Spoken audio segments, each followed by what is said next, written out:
ತಮಿಳುನಾಡಲ್ಲಿ ಹೇಗೋ ಟಿವಿಕೆ ಪಕ್ಷ ತನ್ನ ಅಸ್ತಿತ್ವವನ್ನ ಪಡೆದುಕೊಂಡಿದೆ. ಬಟ್ ಇದೀಗ ದಳಪತಿ ವಿಜಯ್ ಮುಂದೆ ಇರುವಂತ ಸವಾಲು ಸರ್ಕಾರದ ಕಸರತ್ತು ನಡೀತಾ ಇದೆ. ತಮಿಳುನಾಡಿನಲ್ಲಿ ಸರ್ಕಾರ ರಚನೆ ಕಸರತ್ತು ಶುರು. ನಾಳೆಯೇ ತಮಿಳುನಾಡಿನ ಸಿಎಂ ಆಗ್ತಾರಾ ವಿಜಯ್? ಇಂದು ತಮಿಳುನಾಡು ರಾಜ್ಯಪಾಲರ ಬಳಿ ಹಕ್ಕು ಮಂಡನೆ. ನಾಳೆಯೇ ನೆಹರು ಸ್ಟೇಡಿಯಂ ಸಿಎಂ ಶಪಥ ಸಾಧ್ಯತೆ.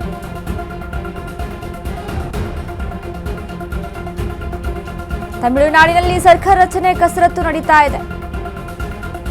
ಈಗಾಗಲೇ ಟಿವಿಕೆ ಪಕ್ಷ 108 ಸ್ಥಾನಗಳನ್ನ ಪಡೆದುಕೊಂಡು ಬಂದಿದೆ. ಬಟ್ ಅದಕ್ಕೆ 118 ಮ್ಯಾಜಿಕ್ ನಂಬರು. ತಮಿಳುನಾಡಿನಲ್ಲಿ 234 ಕ್ಷೇತ್ರಗಳ ಪೈಕಿ 118 ಮ್ಯಾಜಿಕ್ ನಂಬರ್ ಅನ್ನ ತಲುಪಬೇಕು ಅಂತ ಅಂದ್ರೆ ಇನ್ನೂ ಒಂದಿಷ್ಟು ಅಂಕಿ ಸಂಖ್ಯೆಗಳು ಬೇಕು. ಬಟ್ ಇಲ್ಲಿ ನಾಳೆನೇ ವಿಜಯ್ ದಳಪತಿ ಪ್ರಮಾಣ ವಚನ ಸ್ವೀಕಾರ ಮಾಡ್ತಾರಾ ಸಿಎಂ ಆಗಿ ಅನ್ನುವಂಥದ್ದು. ಯಾಕಂದ್ರೆ ಈಗಾಗಲೇ ಮತ್ತೊಂದು ಕಡೆ ಇನ್ನೊಂದು ಕಸರತ್ತು ನಡೀತಾ ಇದೆ. 2 ಕ್ಷೇತ್ರದಲ್ಲಿ ಆಯ್ಕೆಯಾಗಿ ಗೆದ್ದು ಬಂದಿದ್ದಾರೆ ವಿಜಯ್. ಬಟ್ ಅಲ್ಲೂ ಕೂಡ ಒಂದು ಸ್ಥಾನಕ್ಕೆ ರಾಜೀನಾಮೆ ಕೊಡಬೇಕು. ಬಟ್ ನಾಳೆಯ ಮೇ 7ನೇ ತಾರೀಕಿಗೆ ಸಿಎಂ ಆಗುವಂತ ಚಾನ್ಸಸ್ಗಳು ಹೆಚ್ಚಾಗಿರುವಂಥದ್ದು. ನಾಳೆ ಶಪಥ ಸಾಧ್ಯತೆ ಅಂತ ಹೇಳಲಾಗ್ತದೆ. ನಾಳೆ ನೆಹರು ಸ್ಟೇಡಿಯಂನಲ್ಲಿ. ಎಸ್ ನೋಡಿ, ಈಗಾಗಲೇ ಒಂದು ಕಡೆ ದಳಪತಿ ವಿಜಯ್ 2 ವಾರ ಸಮಯವನ್ನ ಕೇಳಿದ್ದಾರೆ ಗವರ್ನರ್ಗೆ ಮನವಿಯನ್ನ ಮಾಡ್ಕೊಂಡಿದ್ರು. ಗವರ್ನರ್ಗೆ ಒಂದಿಷ್ಟು ಮಾಹಿತಿಯನ್ನ ಕೊಟ್ಟಿದ್ದಾರೆ. 2 ವಾರ ಬೇಕು ನನಗೆ ಸರ್ಕಾರ ರಚನೆ ಮಾಡೋದಕ್ಕೆ ಅಂತ ಒಂದು ಇನ್ಫಾರ್ಮೇಶನ್ ಇತ್ತು. ನಿನ್ನೆ ತಾನೇ ನಾವು ನೋಡ್ತಾ ಇದ್ವಿ. ಬಟ್ ಇದೀಗ ಟಿವಿಕೆ ಪಕ್ಷ ಏನು ಒಂದು ಬಹುಮತಗಳ ಒಂದಿಗೆ ಆರಿಸಿ ಒಂದು ಆಯ್ಕೆಯಾಗಿ ಬಂದಿರುವಂಥದ್ದು. ಬಟ್ ಇಲ್ಲಿ 118 ಮ್ಯಾಜಿಕ್ ನಂಬರ್ ಅಲ್ಲಿ 108 ಸ್ಥಾನ, ಇನ್ನು 10 ಸ್ಥಾನಗಳು ಬೇಕು. ಒಂದು ಕಡೆ ಕಾಂಗ್ರೆಸ್ ಜೊತೆ ಮೈತ್ರಿ ಆಗ್ತಾರ, ಇನ್ನು PMK ಜೊತೆ ಮೈತ್ರಿ ಆಗಬೇಕು ಅನ್ನುವಂಥದ್ದು. ಯಾಕಂದ್ರೆ ಮ್ಯಾಜಿಕ್ ನಂಬರ್ನ ತಲುಪಬೇಕು ಅಂತ ಅಂದ್ರೆ ಸ್ಥಾನಮಾನಗಳು ಬೇಕಲ್ವಾ, ಆ ಒಂದು ನಿಟ್ಟಿನಲ್ಲಿ.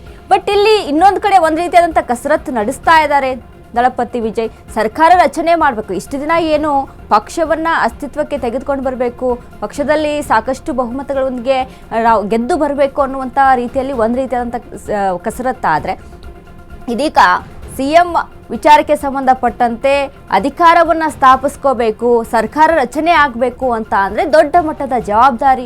ಈ ದೊಡ್ಡ ಮಟ್ಟದ ಜವಾಬ್ದಾರಿಯನ್ನ ದಳಪತಿ ವಿಜಯ್ ಹೇಗೆ ನಿಭಾಯಿಸ್ತಾರೆ ಅನ್ನುವಂಥದ್ದು ಕೂಡ ಒಂದು ರೀತಿಯಾಗಿ ಸವಾಲು. ಬಟ್ ಈಗ 108 ನಂಬರು, 108ಕ್ಕೆ 118 ಮ್ಯಾಜಿಕ್ ನಂಬರ್, ಇನ್ನೂ 10 ಸ್ಥಾನಗಳು ಬೇಕು.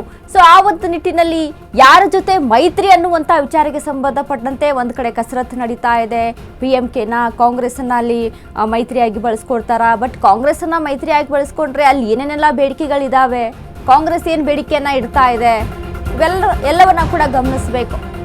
ಟಿವಿಕೆ ಬೆಂಬಲಿಸಲು ರಾಜಕೀಯ ಪಕ್ಷಗಳ ಹರಸಾಹಸ.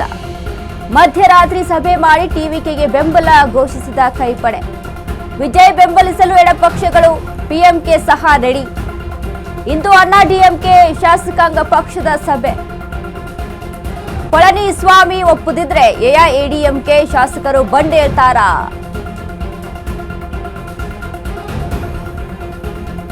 ಟಿವಿಕೆಯನ್ನ ಬೆಂಬಲಿಸುವುದಕ್ಕೆ ರಾಜಕೀಯ ಪಕ್ಷಗಳು ರೆಡಿಯಾಗಿದ್ದಾವೆ. ಒಂದು ಕಡೆ PMK ಸಹ ರೆಡಿ ಇದೆ, ಎಡಪಕ್ಷಗಳು ಸಹಿತ ರೆಡಿ ಇದೆ. ಬಟ್ ಕಾಂಗ್ರೆಸ್ ಒಂದು ಕಡೆ ಮೈತ್ರಿಯನ್ನ ಮಾಡ್ಕೊಳ್ಳೋದಕ್ಕೆ ಒಪ್ಪಿಗೆಯನ್ನ ಸೂಚಿಸಿದ್ದಾರೆ. ಇದ್ರ ಬಗ್ಗೆ ಸಭೆ ಕೂಡ ಆಗಿದೆ. ಬಟ್ ಇಲ್ಲಿ ಪಳನಿಸ್ವಾಮಿ ಏನಾದರೂ ಒಪ್ಪಿದ್ರೆ ಶಾಸಕರು ಬಂಡೇರ್ತಾರೆ ಅನ್ನುವಂಥದ್ದು. ಯಾಕಂದ್ರೆ ಈಗಾಗಲೇ ತಮಿಳುನಾಡಲ್ಲಿ ನೋಡಿ, DMK ಯಾವ ರೀತಿಯಾಗಿ ಅಲ್ಲಿ ಸತತವಾಗಿ ಗೆಲುವನ್ನ ಸಾಧಿಸಿಕೊಂಡು ಆಡಳಿತವನ್ನ ನಡೆಸ್ಕೊಂಡು ಬಂದಿತ್ತು. ಬಟ್ ಜನ ಬದಲಾವಣೆಯನ್ನ ಕೇಳಿದ್ದಾರೆ. ಬದಲಾವಣೆ ಬೇಕು, ಬೇರೆ ಪಕ್ಷದ ಆಯ್ಕೆ ಬೇಕು. ಹೀಗಾಗಿ ದಳಪತಿ ವಿಜಯನ್ನ ಆಯ್ಕೆ ಮಾಡ್ಕೊಂಡಿದ್ದಾರೆ.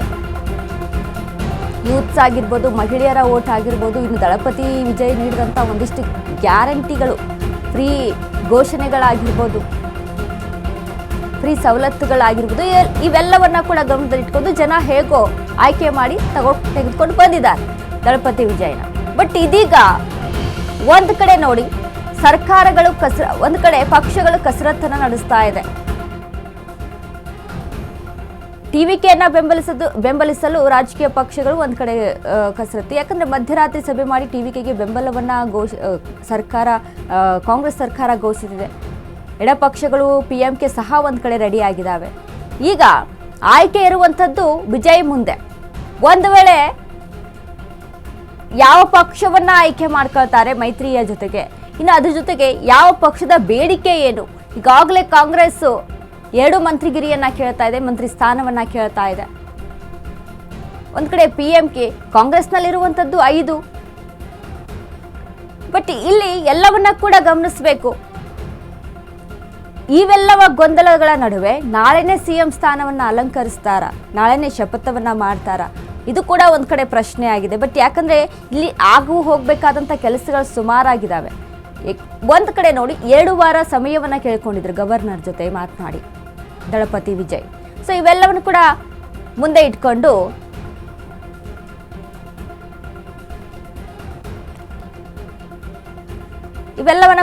ಇಟ್ಕೊಂಡು ನಾವು ಗಮನಿಸಬೇಕಾಗುತ್ತೆ. ಯಾಕಂದ್ರೆ ತಮಿಳುನಾಡಿನಲ್ಲಿ ತನ್ನ ಅಸ್ತಿತ್ವವನ್ನ ಪಡೆದುಕೊಳ್ಳೋದಕ್ಕೆ TVK ಪಕ್ಷ ಏನು ಎಕ್ಸಿಟ್ ಪೋಲ್ಗಳ ನಂಬರ್ ಏನಿತ್ತು ಅದು ಆ ಭವಿಷ್ಯ ಇದೀಗ ನಿಜ ಆಗಿದೆ. ರಿಯಲ್ ಆಗಿ ಕೂಡ ಏನು ಎಕ್ಸೆಸ್ಮಾ ಇಂಡಿಯಾ ಕೊಟ್ಟದಂತ ಒಂದಿಷ್ಟು ನಂಬರ್ಗಳಿತ್ತು, ಅದನ್ನೆಲ್ಲವ ಕೂಡ ಇಲ್ಲಿ ನಾವು ಪರಿಗಣಿಸಿ ನೋಡಿದಾಗ ಅದು ಸತ್ಯವಾಗಿರುವಂಥದ್ದು.